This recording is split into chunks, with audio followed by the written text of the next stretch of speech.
লাশটা আছে না, 1897 সালে তার লাশটা আবিষ্কৃত হয়েছে। কত সালে? 1897 সালের দিকে তার লাশটাকে আল্লাহ পাক শুটকি বানিয়ে রেখে দিয়েছেন।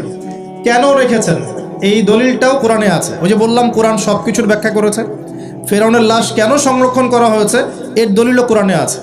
আল্লাহ বলেছেন, যাতে করে তুমি, আজ আমি তোমার এই দেহটাকে সংরক্ষণ করব, যাতে করে তোমাকে পরবর্তীদের জন্য নিদর্শন রূপে রাখা যায়। তাহলে ফেরাউন কাদের জন্য নিদর্শন হয়ে আছে?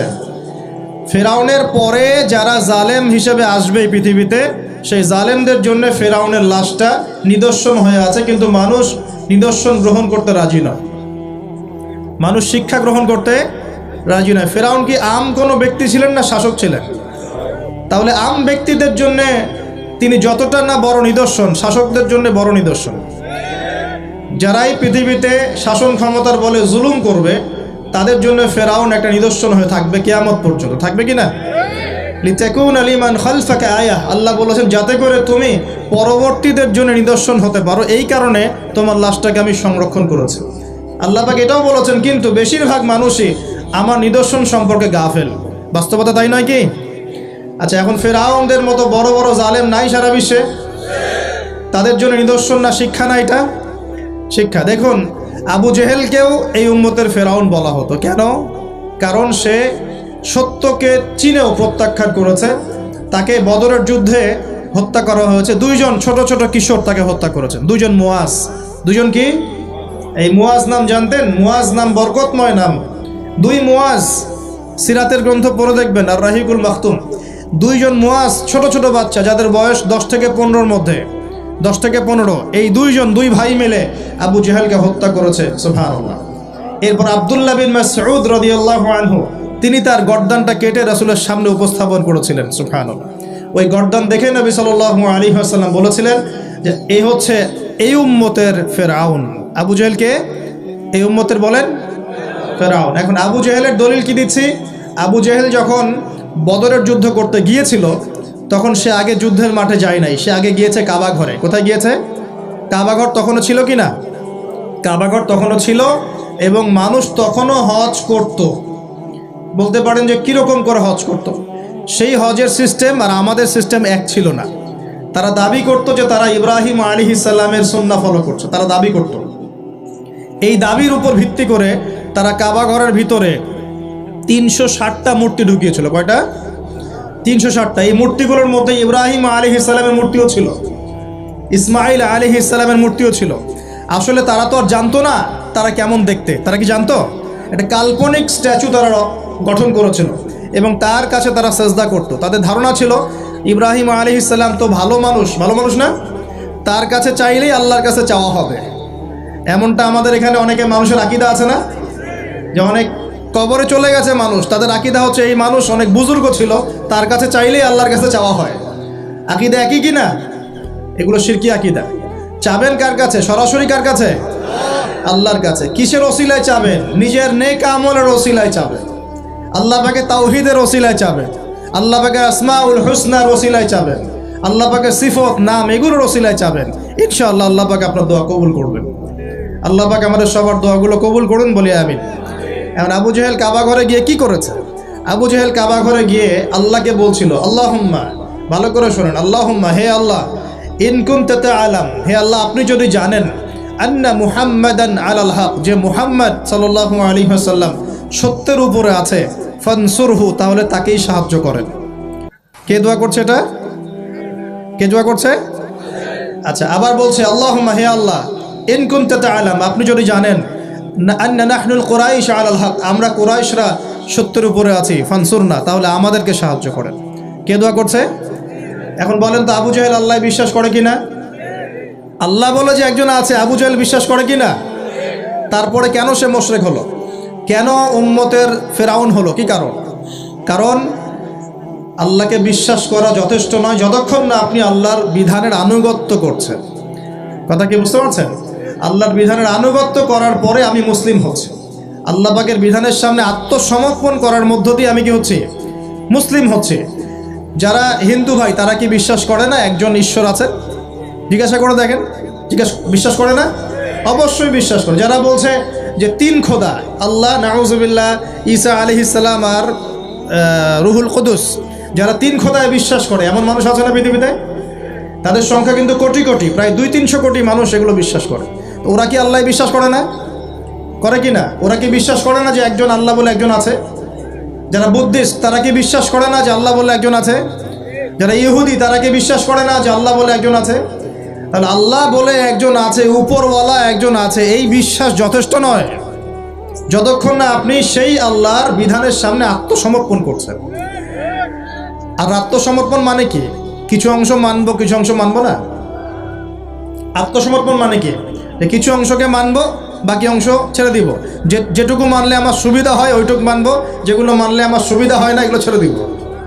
তা আত্মসমর্পণ মানে কি? আমি দুইটা দলিল দিই, খালি জাস্ট দুইটা, শর্ট করে দিচ্ছি কারণ আমাদের আলোচনা অনেক লম্বা হবে ইনশাল্লাহ। দুইটা দলিল দিচ্ছি। এক, ইব্রাহিম আলাইহিস সালামকে যে আল্লাহ পাক বললেন তোমার স্ত্রী সন্তানকে রেখে আসো কাবা ঘরের কাছে, মনে আছে? মনে আছে কি নাই? আচ্ছা, ইব্রাহিম আলাইহিস সালাম কি প্রশ্ন করেছিলেন যে আমি কেন রেখে আসব, এর পিছনে যুক্তি কি, বিজ্ঞান কি, দর্শন কি? নাকি আল্লাহ বলেছেন বাস করেছেন? কোনটা? আল্লাহ বলেছেন, তিনি করেছেন। তিনি বলছেন, আল্লাহ বলছেন তোমার সন্তানকে কুরবানি করতে হবে, সন্তানের বয়স 10 বা 12 বছর। তিনি কি বলেছেন নিষ্পাপ বাচ্চাকে কেন হত্যা করব? এর পিছনে যুক্তি কি, এর পিছনে বিজ্ঞান কি, এর পিছনে দর্শন কি? আল্লাহ কাজটা তো ভালো মনে হচ্ছে না, এরকম কোনো প্রশ্ন করেছেন? নাকি আল্লাহ যা বলেছেন তাই করার জন্য প্রস্তুতি নিয়েছিলেন? কোনটা? এই কারণে ইব্রাহিম আলাইহিস সালামকে আল্লাহ পাক বলছেন আমার খলিল, আমার বন্ধু। ইয ক্বালা লাহু রাব্বুহু আসলিম, যখনই তার রব তাকে বলেছে আসলিম, আত্মসমর্পণ করো, ক্বালা আসলামতু লিরাব্বিল আলামিন, ইব্রাহিম বলেছে আমি আমার রবের সামনে আত্মসমর্পণ করলাম। সুবহানাল্লাহ।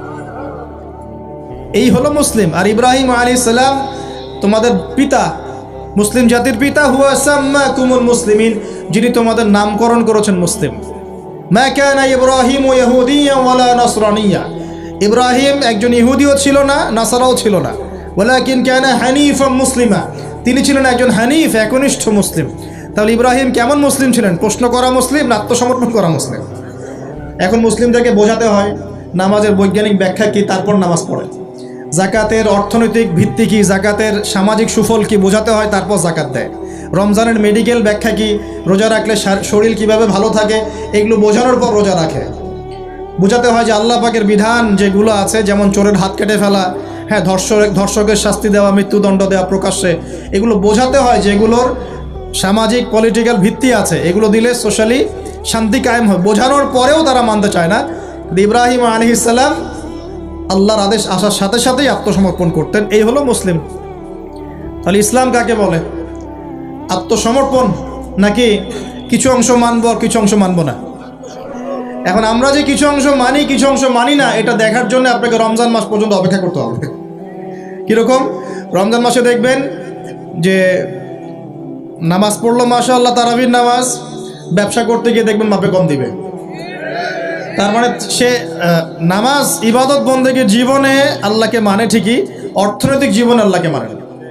ওখানে তার কাছে মনে হচ্ছে আল্লাহ দেখছেন না, এখানে আমি যা ইচ্ছা তাই করতে পারবো। একজন পরেজগার ব্যক্তি, তাহাজ্জুদ গোজার, মাশাআল্লাহ, রাতে তাহাজ্জুদ পড়েন, দেখবেন অফিসে গিয়েছে, আদালতে, অন্য জায়গায় গিয়েছে, চাকরি ক্ষেত্রে, সেখানে গিয়ে টেবিলের তল দিয়ে টাকা নেওয়া শুরু করেছে। তো তার ধারণা যে এখানে আল্লাহ তাকে দেখছে না, নামাজে আল্লাহ তাকে দেখছে। আবার আমাদের দিনী বোন অনেকে রোজা রাখে, মাশাআল্লাহ, রোজা রেখেও দেখবেন সিরিয়াল দেখছে, গিবত করছে, বেপর্দা হয়ে বাইরে ঘুরছে, করছে কি না? আবার রোজাও কিন্তু রাখছে। তার মানে তার ধারণা যে ইবাদত বন্দেগীর জীবনে আল্লাহ আমাকে, এখানে লা ইলাহা ইল্লাল্লাহ ঠিক আছে, মুহাম্মদুর রাসূলুল্লাহ ঠিক আছে, কিন্তু শরঈ পর্দার ক্ষেত্রে, অন্যান্য জীবনের অন্যান্য ক্ষেত্রে আমি লা ইলাহা ইল্লাল্লাহ মুহাম্মদুর রাসূলুল্লাহর পরোয়া করছি না। আমরা অনেক মানুষকে দেখেছি ব্যক্তিগতভাবেও এবং সোশ্যালিও, ইবাদত বন্দেগীর জীবনে পাক্কা মুসলমান, একদম কপালে সেজদার দাগ পড়ে গেছে, পায়ের মধ্যে সেজদার দাগ পড়ে আছে, ওই ব্যক্তি অর্থনৈতিক জীবনে গিয়ে পাক্কা সুদখোর, আছে কি নাই? এমন লোকের অভাব আছে? আমরা মোটামুটি অনেকেই এর মধ্যে ইনভলভ হয়ে যাই। আমরা একটা জিনিস বোঝাতে ব্যর্থ হচ্ছি, এবং এই মাহফিলের সিজনে এই একটা দাওয়াতই আমি দেওয়ার চেষ্টা করেছি, সেটা হলো নিজেকে এবং আপনাদেরকেও, যে ইসলাম আংশিক কোনো জীবন ব্যবস্থা নয়। ইসলামের মধ্যে প্রতিটা বিষয়ের হেদায়েত আছে। আমি মানতে পারি না পারি, আগে আমাকে আত্মসমর্পণ তো করতে হবে নাকি?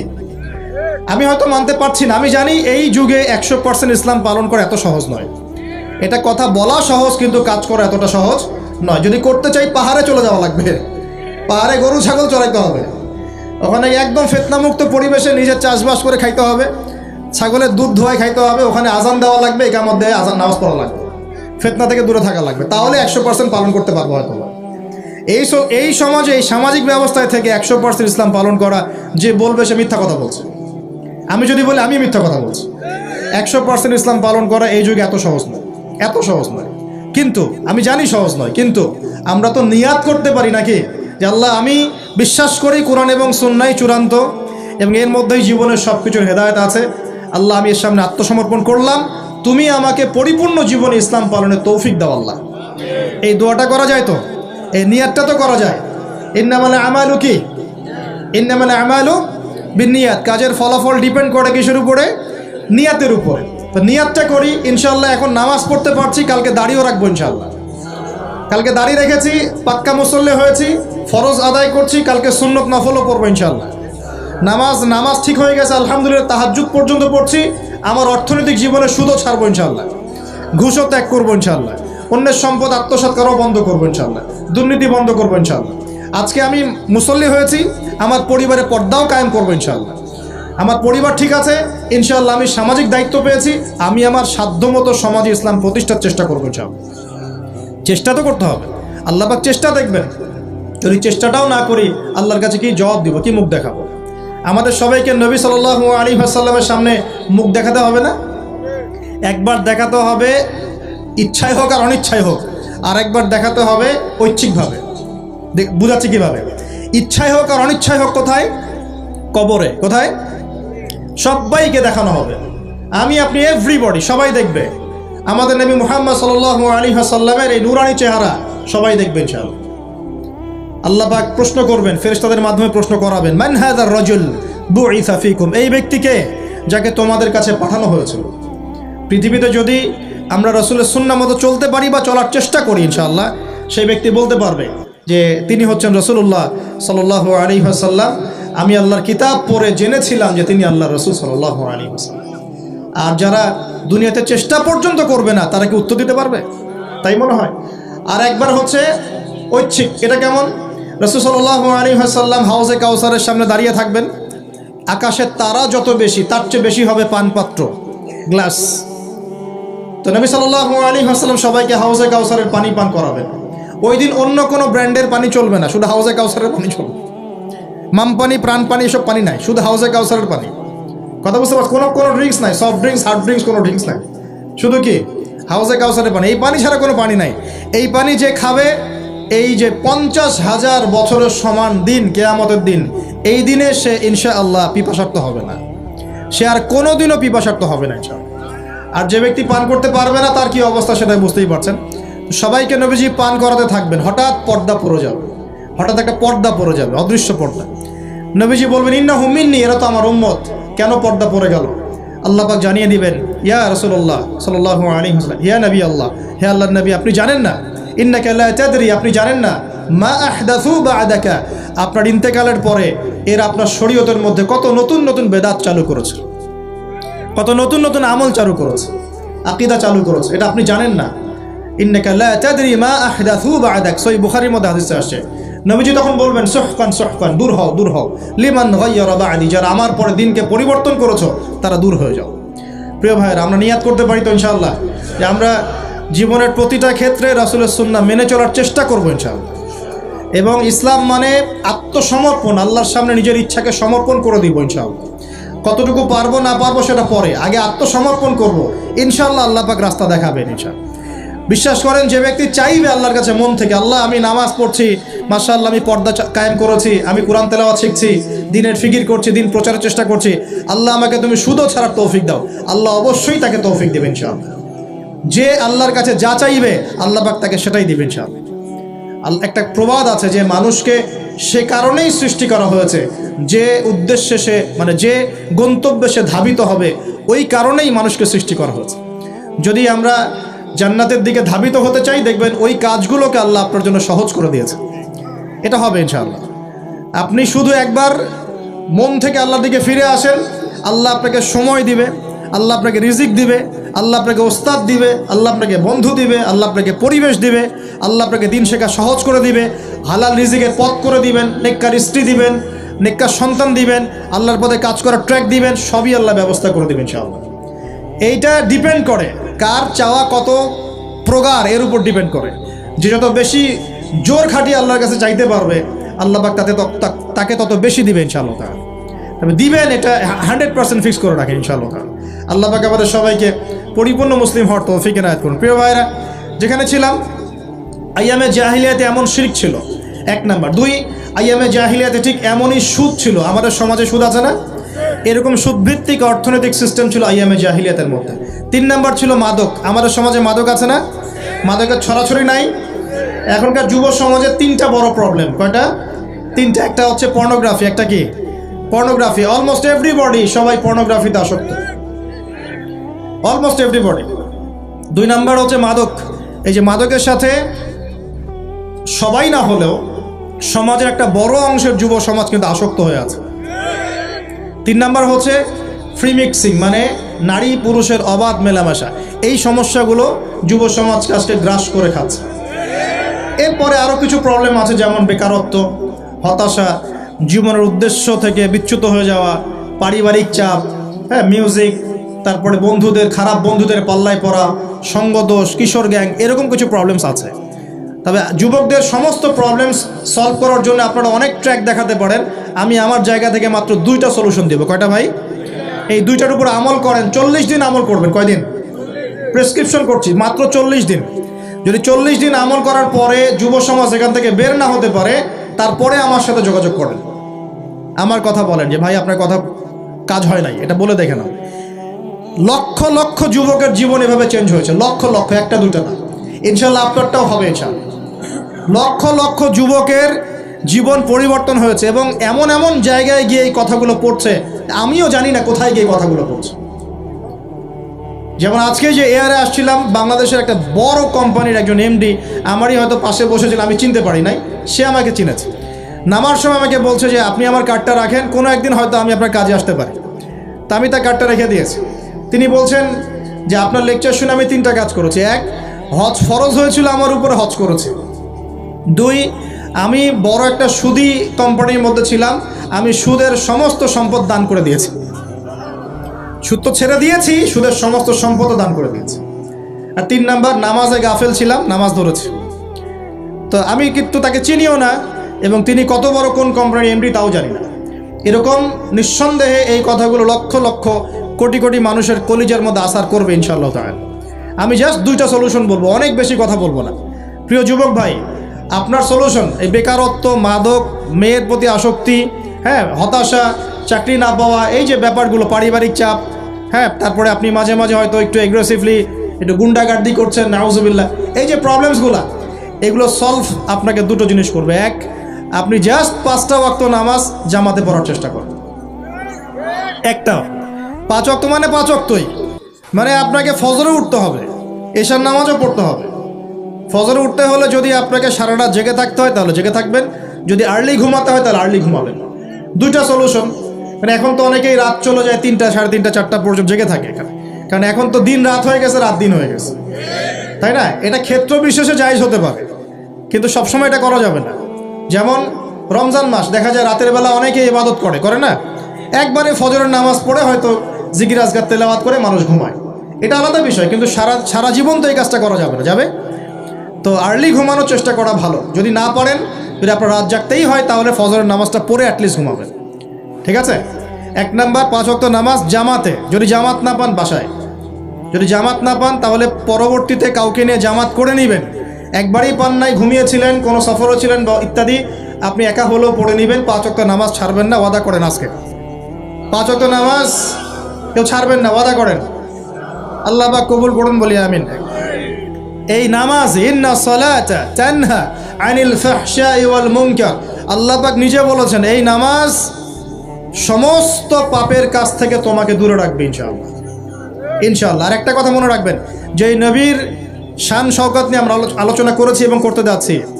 রাসূলুল্লাহ সাল্লাল্লাহু আলাইহি ওয়াসাল্লাম মুমূর্ষু অবস্থায়, একদম মুমূর্ষু অবস্থায়, উম্মতের জন্য যে নসিহতগুলো করেছেন তার মধ্যে একটা হচ্ছে আসসালাত, আসসালাত ওয়া মা মালাকাত আইমানুকুম, নামাজ, নামাজের ব্যাপারে যত্নবান হয়েও এবং তোমাদের অধীনস্থদের ব্যাপারে যত্নবান হয়েও। এই দুটা কথা। শেষ ওয়ার্ড মানুষ কি বলতে পারে? আপনার বাবা যখন ইন্তেকাল করেছেন হয়তো শেষ কথা বলেছেন তোর মাকে দেখিস, ঠিক আছে, তোর বোনদেরকে দেখিস, বাবা আমার এই বিষয়গুলো আমি ছেড়ে গেলাম তুই দেখিস। আচ্ছা, আছে না এমন? মা অনেকে চলে গেছে, মা শেষে বলেছে বাবা ছোট বোনটাকে দেখিস। আপনি লাস্ট কথাকে কত বেশি গুরুত্ব দিয়েছেন। যাদের পিতামাতা চলে গেছে এবং শেষ সময় তারা কাছে থাকার সৌভাগ্য ছিল, তারা কিন্তু বুঝতে পারে শেষ কথার কত গুরুত্ব। গুরুত্ব আছে কি নাই? গুরুত্ব আছে কি নাই? শেষ কথা মানুষ সবচেয়ে কঠিনভাবে মনে রাখে, রাখে কি না? নবী সাল্লাল্লাহু আলাইহি ওয়াসাল্লাম আমাদের সবার নেতা, আমাদের নবী, আমাদের আদর্শ, আমাদের সবচেয়ে উসওয়াতুল হাসানা, যাকে আল্লাহ পাক এই পুরো রাহমাতুল লিল আলামিন হিসেবে সৃষ্টি করেছেন। উম্মতের সমস্ত কবিরা গুনাহগার মানুষের জন্য সুপারিশ করে আল্লাহর হুকুমে তাদেরকে জান্নাতে নিয়ে যাবেন ইনশাআল্লাহ। সবাই যখন নিজেকে নিয়ে ব্যস্ত থাকবে, তিনি তখন উম্মতকে নিয়ে ব্যস্ত থাকবেন ইনশাআল্লাহ। একটা হাদিসে তিনি উম্মতকে ভাইও বলে সম্বোধন করেছেন। কাশ আমি যদি আমার ভাইদেরকে দেখতে পেতাম, হাদিসটা সহিহ, কাশ আমি যদি আমার ভাইদেরকে দেখতে পেতাম। সাহাবীরা বলছেন আমরা কি আপনার ভাই নই? নবীজি বলছেন না, তোমরা আমার সাহাবী। আমার ভাই তারা যারা আমার পরে আসবে, তোমাদের পরে আসবে, আমাকে না দেখেই ঈমান নিয়ে আসবে ইনশাআল্লাহ। এখানে কি আপন ভাই বোঝানো হচ্ছে? সেটা বোঝানো হচ্ছে না। এখানে বোঝানো হচ্ছে কাছের, আমার আত্মার সাথে সম্পর্ক ওদের। আমাকে না দেখেই তারা আমার প্রতি বিশ্বাস করবে ইনশাআল্লাহ। করবে কি না? আমরা কি দেখেছি নবীকে? এই মহান ব্যক্তিত্ব জীবনের শেষের দিকে আমাদেরকে নসিহত করেছেন আসসালাত, আসসালাত, নামাজ ধরে রাখো, নামাজ ধরে রাখো। বসেন। ওয়া মা মালাকাত আইমানুকুম, এবং তোমাদের অধীনস্থদের ব্যাপারে সতর্ক থাকো। অধীনস্থ মানে কি? অধীনস্থ মানে কি বলেন দেখি? আপনার স্ত্রী আপনার অধীনে থাকে? সন্তান সন্ততি অধীনে থাকে? থাকে না? থাকে। কোন কোন ক্ষেত্রে পিতা মাতাও কি আমাদের অধীনে থাকে না? মানে আমরা আর্ন করতে পারি, পিতামাতা আর্ন করতে পারেন, উপার্জন করতে পারে না। পিতামাতাকে চালানো লাগে না আপনাদেরকে অনেক সময়, হয় কি না? অধীনস্থ মানে আপনার আন্ডারে যে মানুষরা আছে, এই মানুষদের ব্যাপারে, তাদের হকের ব্যাপারে সতর্ক থাকবে। কে বলেছেন এটা? আচ্ছা, এখান থেকে নামাজের গুরুত্ব বুঝতে পারলাম কি? যুব সমাজের সলিউশন 1 নাম্বার, 5 ওয়াক্ত নামাজ জামাতে পড়ার চেষ্টা করবেন। আল্লাহ পাক তৌফিক ইনায়াত করুন, বলে আমিন। 2 নাম্বারটা হচ্ছে, আমার সামনে একটা কিতাব আছে, কিতাবটার নাম কি? সবাই পড়তে জানি ইনশাআল্লাহ? কারা কারা পড়তে জানেন না অনেস্টলি হাত তোলেন দেখি। জানেন না? আপনারাই জানেন না? আচ্ছা ঠিক আছে, বসেন, শরমের কিছু নাই। যারা জানেন না ওয়াদা করেন যে আগামী রমজান মাসে, এই রমজান মাসের মধ্যেই কোরআন তেলাওয়াত করা শিখবো ইনশাআল্লাহ। বাঙালি একটা আবেগী জাতি। ওই যে বলি ইস্যু পাগল, মাঝে মাঝে ট্রল করে আর মাঝে মাঝে আবেগে ভাসে। আমাকে বলেন দেখি, আল কোরআনের আলো ঘরে ঘরে জ্বালো, এই স্লোগান তুললেই বাংলার জমিনে একদম ইসলাম কায়েম হয়ে যাবে? কখন ইসলাম কায়েম হবে? যখন আল কোরআনের আলো ঘরে ঘরে জ্বলবে। কখন? যখন প্রত্যেকটা ঘরে ঘরে একটা করে কোরআনওয়ালা মানুষ থাকবে। প্রত্যেক ঘরে ঘরে কি একটা করে হাফেজ আছে? তৈরি করার চ্যালেঞ্জ গ্রহণ করতে হবে। বাংলার প্রতি ঘরে ঘরে একটা করে হাফেজ তৈরি হবে ইনশাআল্লাহ। এটা করলে কি আপনাকে সরকার বাধা দিবে? আপনার নিয়াত করে যদি আপনি সন্তানকে হাফেজ বানান, কেউ বাধা দিবে? কেউ চাপ দিবে? আমরা তো চতুর মুসলিম। কেমন চতুর মুসলিম? আমরা আমাদের সন্তানদের মধ্যে যারা বেশি ট্যালেন্টেড ওদেরকে দিব আগে জেনারেল লাইনে, আর যার একটু মাথা কম তাকে আমরা পাঠায় দিই মাদ্রাসায়, পাঠায় দিয়ে যে আবাসিকে রেখে দিই, থাকতো এখানে, ওকে এখানে পিটাই সোজা করবে।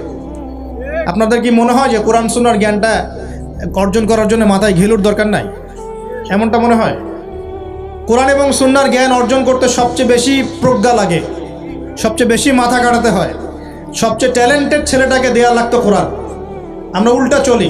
এই কারণে দেখা যায় যে কোরআন সুন্নাহ হাতে নিয়েও আমরা এখন ওয়ার্ল্ড অ্যাফেয়ার্সকে ডিল করতে পারছি না, আমরা ওয়ার্ল্ডকে চ্যালেঞ্জ করতে পারছি না। কেন? আল্লাহ রাব্বুল আলামিন আমাদের সবাইকে কোরআন শেখার তৌফিক দান করুন। আল কোরআনের আলো ঘরে ঘরে জ্বলবে তখনই যখন ইনশাআল্লাহ তাআলা আপনাদের প্রত্যেকের ঘরে একটা করে কোরআনওয়ালা মানুষ তৈরি হবে ইনশাআল্লাহ। পারা যাবে তো ইনশাআল্লাহ? নাকি কোরআন সুন্নাহ খালি আলেম ওলামাদের চর্চা করেই হবে? আপনাদের পড়ারও দরকার নাই, জানারও দরকার নাই, বোঝারও দরকার নাই। কোনটা? ব্যাপারটা কি এমন? কোরআনকে শুধু আল্লাহ পাক আলেমদের জন্য পাঠিয়েছেন, নাকি শুধু মুসলিমদের জন্য পাঠিয়েছেন, না পুরো মানব জাতির জন্য? পুরো মানব জাতির জন্য আল্লাহ কোরআন পাঠিয়েছেন। ওয়াদা করা যাবে ইনশাল্লাহ যুব সমাজ? ইনশাআল্লাহ আমরা কোরআন তেলাওয়াত তো শিখবই, অর্থ বুঝবো ইনশাল্লাহ। রাজি আছি ইনশাল্লাহ? এই রমজান মাসে আল কোরআন এক খতম দিবেন ইনশাল্লাহ। প্রত্যেক দিন এক পারা করে তেলাওয়াত করার চেষ্টা করবেন, আল্লাহ তৌফিক দান করুন বলিয়া। আর যারা আমরা তেলাওয়াত করতে পারি, আমরা চেষ্টা করব আলিফ লাম মিম থেকে একদম মিনাল জিন্নাতি ওয়ান নাস পর্যন্ত অর্থসহ পড়ার জন্য। পারবো তো ইনশাআল্লাহ? আল্লাহ তৌফিক দান করুন বলি আমিন। যেটা বলছিলাম, আইয়ামে জাহিলিয়াতে এই প্রবলেমসগুলো ছিল, আপনাকে আমি আস্তে আস্তে এখন মেরাজের দিকে নিয়ে যাচ্ছি। আইয়ামে জাহিলিয়াতের প্রবলেমস কি বললাম? 1 নাম্বার কি ছিল ভাই? শিরকের পাপ। 2 নাম্বার বলেন আমার সাথে, রিবা মানে সুদ। 3 নাম্বার মাদক, যেটা আমাদের সমাজে আছে কি নাই? 4 নাম্বার হচ্ছে মেয়েদের অবমাননা। মেয়ে নারী জাতিকে সেখানে খুব একটা মূল্যায়ন করা হতো না। আপনাদের কি মনে হয় এখন খুব মূল্যায়ন করা হয়? হ্যাঁ, এখন খুব মূল্যায়ন করা হয় না? এখন মূল্যায়ন করা হয় ঠিকই, কিন্তু তাদের দেহটাকে কিসে মূল্যায়ন করা হয়? এই দেহটাকেই মূল্যায়ন করা হয়, তাদের ডিগনিটি, তাদের সম্মানকে মূল্যায়ন করা হচ্ছে না। আমরা কত বড় ভণ্ড দেখবেন, নারী অধিকারের কথা বলি কিন্তু পতিতালয়গুলোকে বন্ধ করি নাই।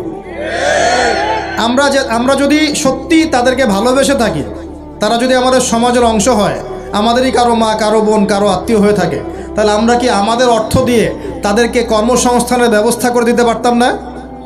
কয়জন এই কাজটা করেছে? কয়জন এই কাজটা করেছে বা করার হিম্মত দেখাচ্ছে?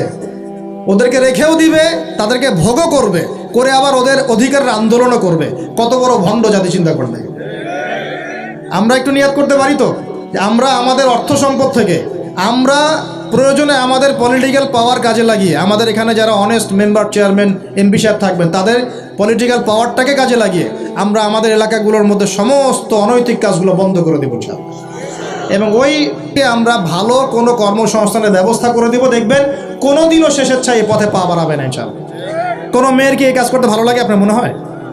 কোনো মেয়ে চায় না যে সম্মান বিক্রি করে খেতে হবে, হয়তো পেটের দায়ে বা সামাজিক অন্ধকার জগতে পা বাড়িয়ে দালালের খপ্পরে পড়ে, বা এই যে নারী লিপ্সু কিছু পুরুষ মানুষের খপ্পরে পড়ে এই পথে চলে গেছে।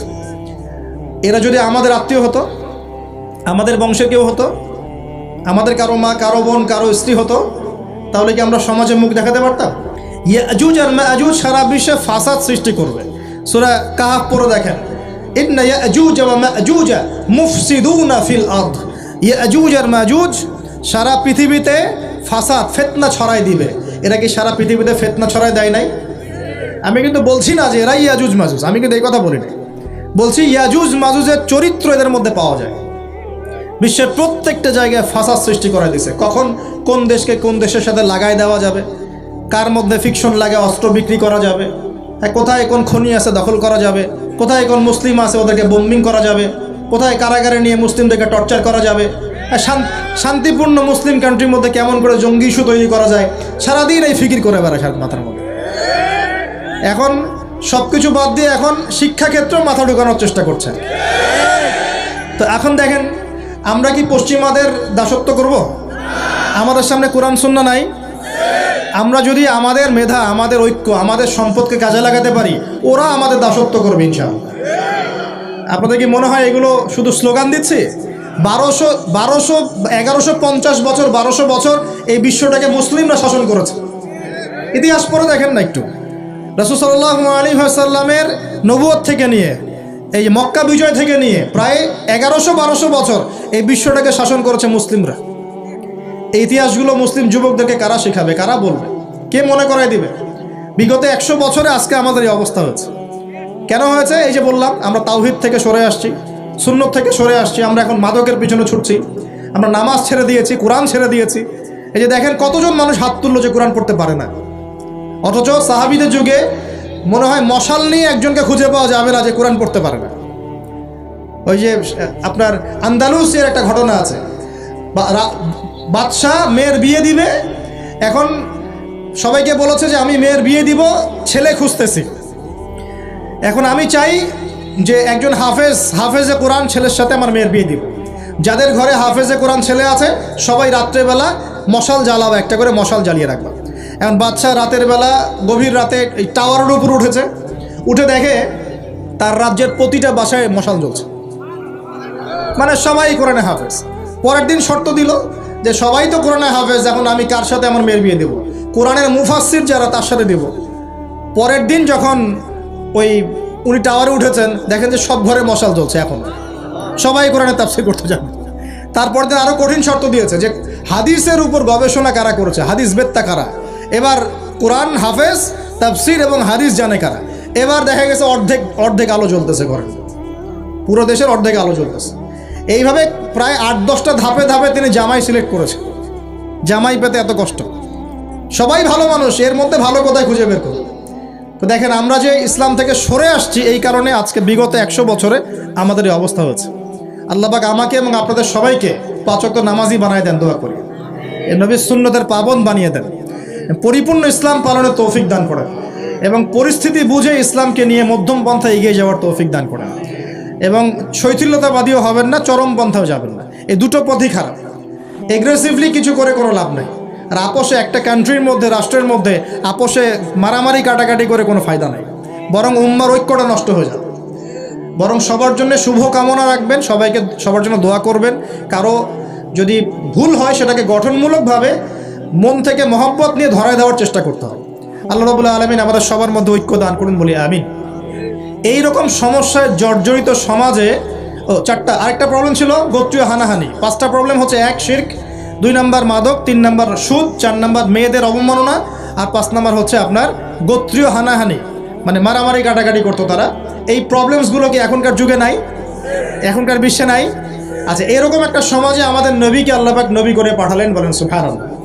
এখন ওই সমাজে থেকেও কি নবীজি পাপের সাথে যুক্ত হয়েছিলেন? তিনি এইরকম পাপে নিমজ্জিত সমাজে থেকেও কোনো পাপের সাথে যুক্ত হন নাই। এবার নবী সাল্লাল্লাহু আলাইহি ওয়াসাল্লাম প্রথম ওহী প্রাপ্ত হলেন সূরা আলাকের প্রথম 5টা আয়াত। আল্লাহ পাক বলছেন, ইকরা বিসমি রাব্বিকাল্লাযী খালাক, পড়ুন আপনার রবের নামে যিনি আপনাকে সৃষ্টি করেছেন। নবীজি ওহী প্রাপ্ত হয়ে বাসায় ফিরে আসলেন। বাসায় এসে খাদিজা রাদিয়াল্লাহু আনহাকে বললেন, এই ঘটনা ঘটেছে, গুহার মধ্যে ফেরেশতা একজন এসেছিলেন, আমাকে জোরে চিপে ধরেছেন, ছেড়ে দিয়েছেন, ছেড়ে বলেছেন ইকরা, আপনি পড়ুন। আমি বলেছি মা আনা বিকারি, আমি তো পড়তে জানি না। আবার চিপে ধরেছে, আবার ছেড়ে দিয়েছে, বলছে পড়ুন। নবীজি বলছেন মা আনা বিকারি, আমি তো পড়তে জানি না। আমাদের নবীজি কিন্তু পড়তে জানতেন না। আবারও বলছেন ইকরা, পড়ুন। নবীজি বলছেন মা আনা বিকারি, আমি তো পড়তে জানি না। চতুর্থবার তিনি বলছেন ইকরা বিসমি রাব্বিকাল্লাযী খালাক, খালাকাল ইনসানা মিন আলাক, ইকরা ওয়া রাব্বুকাল আকরাম আল্লাযী আল্লামা বিল কলম আল্লামাল ইনসানা মা লাম ইয়ালাম। এবার খাদিজা রাদিয়াল্লাহু আনহা তিনি মুসলিম হয়েছেন। তার চাচাতো ভাই ওয়ারাকা বিন নাফেলের কাছে নিয়ে গেছেন। তিনি বলেছেন যে হ্যাঁ, তোমার কাছে যে এসেছিল তার নাম নামুস, মানে জিবরাইল আলাইহিস সালাম। তুমি নবুয়ত পেয়েছো, এখন তোমার এলাকার মানুষ তোমাকে বের করে দিবে। নবীজি বলছেন আমার এলাকার মানুষ আমাকে বের করে দিবে? আওয়া মুখরিজিয়া হুম, তারা কি আমাকে বের করে দিবে? তখন নবীজিকে বলা হচ্ছে হ্যাঁ, এর আগে যার কাছেই এই ওহী এসেছে তাকেই তার কম বের করে দিয়েছে। নবীজি দাওয়াতি কাজ করতে থাকলেন। প্রথম 3 বছর গোপন দাওয়াত। কয় বছর?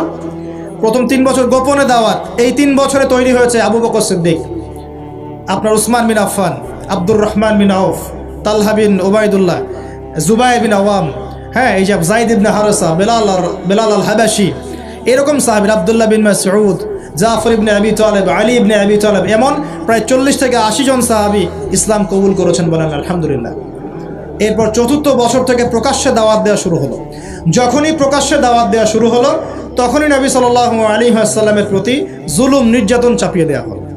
শারীরিক নির্যাতন, মানসিক নির্যাতন, অর্থনৈতিকভাবে বয়কট করা, হ্যাঁ, তারপরে কখনো কখনো এই যে মাথার উপরে উটের নাড়িভুড়ি চাপিয়ে দেওয়া হয়েছে, কখনো তাকে আঘাত করা হয়েছে, কখনো কি করা হয়েছে, সামাজিক্যালি মানে সোশ্যালি বয়কট করা হয়েছে, কখনো তাকে গালিগালাজ করা হয়েছে। আমি দেখেছি তাকে ইন টোটাল প্রায় 15 থেকে 16টা গালি খেতে হয়েছে। আমাদের নবীজিকে, যার সামনেও কোনো গোনা নাই, পিছনেও কোনো গোনা নাই, এই ব্যক্তিকে জীবনে প্রায় 15 থেকে 16টা গালি খেতে হয়েছে। মানুষ তাকে বলেছে কাযযাব, মিথ্যাবাদী, মহামিথ্যাবাদী, সাহের, জাদুকর, ফারিকুল জামাআ, ঐক্য বিনষ্টকারী, হ্যাঁ, মজনুন, পাগল, জিনগ্রস্ত ইত্যাদি মানুষ তাকে এসব কথা বলেছে। আমাদের নবীজিকে মানুষ এই কথা বলেছে। এখন আমাদের সমাজে একটা প্রচলন ঘটেছে, সে খারাপ না হলে কি মানুষ এমনি এমনি খারাপ বলে, এরকম আছে না? খারাপ না হলে কি এমনি জুলুম আসে, এরকম বিশ্বাস আমাদের মধ্যে আছে। আমাদের নবীজিকে হকের উপর থাকার পরেও জীবনে প্রায় 15 থেকে 16টা গালি খেতে হয়েছে।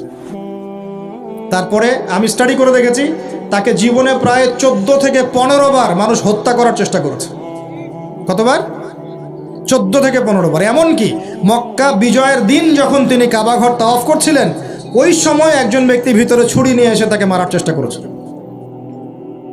কি বলবেন? এখন নবী সাল্লাল্লাহু আলাইহি ওয়াসাল্লামের চেয়ে ভদ্র কোনো মানুষ আছেন? নম্র হিতাকাঙ্ক্ষী কোনো মানুষ আছে? উত্তম চরিত্রের কেউ আছে? তাহলে তার জীবনে এমন কেন হয়? উত্তর, যখন আপনি পরিপূর্ণ হকের উপর থাকবেন তখন আপনাকে চতুর্দিক থেকে বাধা পেতে হবে। আপনার পরিবার থেকে বাধা আসবে, আপনার বন্ধু মহল থেকে বাধা আসবে, আপনার কোনো সময় দেখা যাবে স্ত্রী শত্রু হয়ে যাচ্ছে, সন্তান শত্রু হয়ে যাচ্ছে। হ্যাঁ, সমাজে আপনি চলতে যাচ্ছেন, সমাজের মানুষ আপনাকে সেভাবে গ্রহণ করছে না, আপনি আনসোশাল হয়ে যাচ্ছেন, অনেক সমস্যা হতে পারে। তবে এরপরেও কি হক ছেড়ে দেওয়া যাবে? আল্লাহ পাক সবাইকে হকের উপর থাকার তৌফিক দান করুন।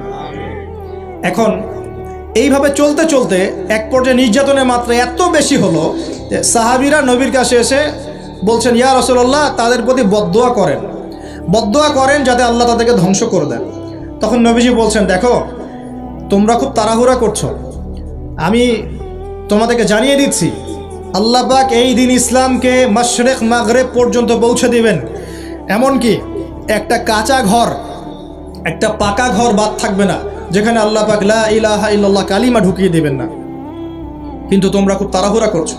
তো তখন তিনি সাহাবীদেরকে বললেন, তোমরা আবিসিনিয়ায় হিজরত করো। কোন জায়গা ভাই? আবিসিনিয়া কোন দিকে এখন? এই যে ইথিওপিয়া নাম শুনে, ইথিওপিয়া, ইরিত্রিয়া নাম শুনেছেন? এই জায়গা ছিল আগে আবিসিনিয়া। সেখানে একজন বাদশা ছিলেন, তার নাম বাদশা নাজাশি। কি নাম? বাদশা নাজাশি। এবং তিনি কিন্তু খ্রিস্টান ছিলেন। এই সমকামীদের মতো খ্রিস্টান ছিলেন না, যারা ঈসা আলাইহিস সালামকে আল্লাহর সন্তান বলে এই রকম খ্রিস্টান ছিলেন না। তিনি একজন সৎ খ্রিস্টান ছিলেন। নবীজি নিজে বলেছেন যে বাদশা নাজাশির দরবারে তোমরা যাও, সেখানে কোনো মানুষ জুলুমের শিকার হয় না। নবী স্টেটমেন্ট দিচ্ছেন তার সম্পর্কে। এমনকি এই ব্যক্তি যখন মারা গেছেন তখন আমাদের নবী তার গায়েবানা জানাজার নামাজও পড়িয়েছেন। চিন্তা করতে পারেন, ওইখানে জাফর রাদিয়াল্লাহু আনহু সাহাবীদেরকে নিয়ে হিজরত করেছেন এবং তারা সেখানে থাকতে লাগলেন, তাদের কোনো ক্ষতি হয়নি। এরপর নবী সাল্লাল্লাহু আলাইহি ওয়াসাল্লাম তায়েফে গিয়েছেন। কোথায়? তায়েফে 3 জন বড় বড় গোত্র নেতা ছিল। কয়জন ভাই? এগুলো শিখে নেন ক্লাসের মতো। একজনের নাম ছিল আব্দে ইয়ালাইল। কি নাম? আব্দে ইয়ালাইল। একজনের আব্দে মাসউদ, আর একজনের নাম হচ্ছে হাবিব বিন আমর। এই 3 জন বড় বড় গোত্র নেতা ছিল। থাকে না কমিটির নেতা বড় বড়, এরকম 3টা নেতা। এরা যদি ইসলাম কবুল করতো তাহলে তায়েফবাসী সবার সাপোর্ট নবীজি পেতেন। কিন্তু এই 3 জনের কেউই ইসলাম কবুল করে নাই, বরং তায়েফবাসীদের মধ্যে ছোট ছোট যুবকদেরকে লেলিয়ে দেওয়া হয়েছে নবীজিকে মারার জন্য। বলে নাউজুবিল্লাহ। তারা নির্মমভাবে আমাদের নবীকে আঘাত করেছে, পাথর দিয়ে আঘাত করেছে এবং দাড়ি মাথা ফেটে এই দিক দিয়ে রক্ত পড়তে পড়তে পায়ের জুতা পর্যন্ত আটকে গিয়েছিল। আমাদের নবীর ইসলাম এমনি এমনি আসে নাই। আমরা তো ফ্রি ইসলাম পেয়েছি, বুঝতে পারি না ইসলাম কেমনে আসছে। যদি বুঝতাম, সাহাবীরা তো দেখেছেন ইসলাম কিভাবে এসেছে, এই কারণে জীবন দিয়ে দিলেও ইসলাম থেকে সরতেন না। আমরা তো আসলে বুঝতে পারছি না ইসলাম কত কষ্ট করে এখানে আসছে। এবার নবী সাল্লাল্লাহু আলাইহি ওয়াসাল্লাম একটা আঙ্গুর বাগানে বসে একটা দোয়া করেছিলেন আল্লাহর কাছে। এটাকে মাজলুমের দোয়া বলা হয়। ওই সময় জিবরাইল আলাইহিস সালাম এবং পাহাড় পর্বতের ফেরেশতা এসেছিলেন, এসে বলেছিলেন, ইয়া রাসূলুল্লাহ, খালি একবার বলেন তাহলে এই তায়েফবাসীকে 2 পাহাড়ের মাঝখানে ফেলে পিষে দিব একেবারে।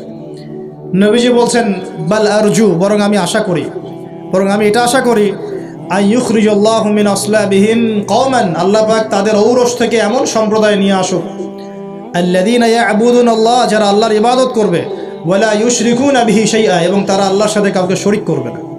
আমাদের নবী বদদোয়া না করে উল্টা দোয়া করলেন। সুবহানাল্লাহ। এই তায়েফে এখন আপনারা গিয়ে ঘুরে আসছেন না? অনেকে গেছেন হজ করতে, ওমরা করতে, ঘুরে আসছেন। ওই তায়েফ ছিল এই জায়গা। এই তায়েফবাসী প্রথমে ইসলাম কবুল করে নাই।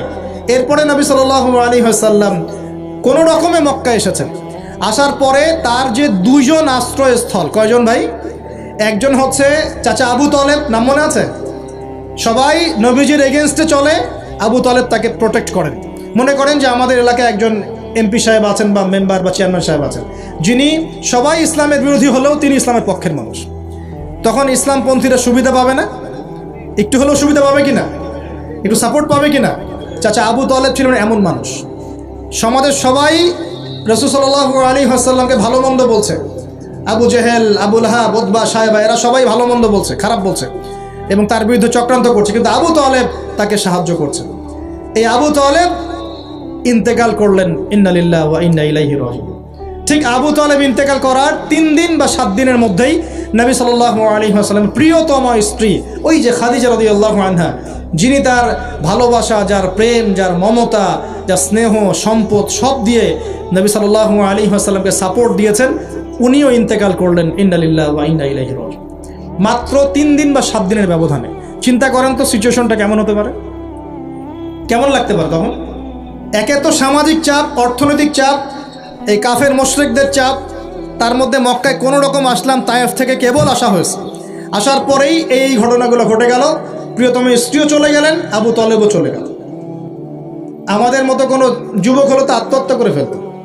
এই যুব সমাজ 80 না পাইলে ম্যাথে আত্মহত্যা করে।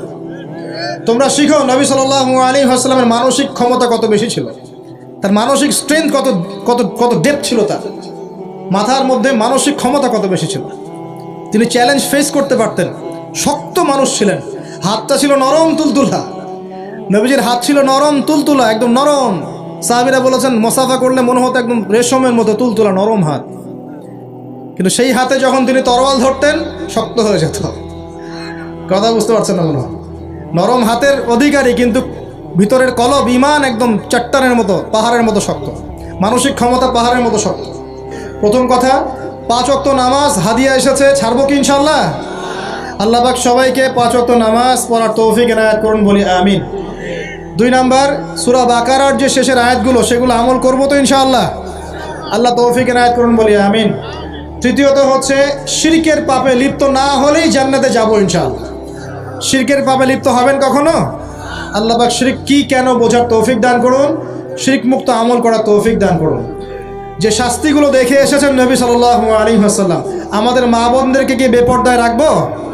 ফ্যামিলিস্ট রেভলিউশনে ধোকায় পড়বো? আমরা কি জান্নাতে যাওয়ার জন্য একটু কষ্ট করতে পারবো না? ইনশাআল্লাহ। আর জাহান্নাম ঘেরা আছে প্রবৃত্তি দিয়ে, প্রবৃত্তির দাসত্ব করব? সুদ কি খাবো? আমরা কি এতিমের মাল ভক্ষণ করব? জেনার পাপে লিপ্ত হব? আমরা কি সুদের পাপে লিপ্ত হব? আমরা কি মৃত ভাইয়ের গোশত খাওয়ার পাপ করব? আমরা কি এমন বক্তা হব যে কথা বলে কিন্তু আমল করে না? আমরা কি দায়িত্ব পালন করতে পারি না, এমন দায়িত্ব ঘাড়ে নিব? আল্লাহ পাক আমাদেরকে সবাইকে মেরাজের রাতে নবী সাল্লাল্লাহু আলাইহি ওয়াসাল্লাম যে মর্মান্তিক আযাব গজবগুলো দেখে এসেছেন, এগুলো চেনার, বোঝার এবং এগুলো থেকে দূরে থাকার তৌফিক দান করুন, বলি আমিন। এই পাপগুলো থেকে আমাদের সবাইকে দূরে থাকার তৌফিক দান করুন, বলি আমিন। এবং নবী সাল্লাল্লাহু আলাইহি ওয়াসাল্লাম যে 3টা স্পেশাল হাদিয়া নিয়ে এসেছেন, এই 3টা দাঁতের মারি দিয়ে আঁকড়ে ধরার তৌফিক দান করুন, বলি আমিন। আকুলু কাওলি হাযা আস্তাগফিরুল্লাহ লি ওয়া লাকুম ওয়া লিসাইল মুসলিমিন। বারাকাল্লাহু লানা ওয়া লাকুম বিল আয়াতিল হাকিম। ইন্নাহু তাআলা জাওয়াদুন কারীম বাররাউফুর রহিম। সুবহানাকা আল্লাহুম্মা বিহামদিকা আশহাদু আন লা ইলাহা ইল্লা আনতা আস্তাগফিরুকা ওয়া আতুবু ইলাইক।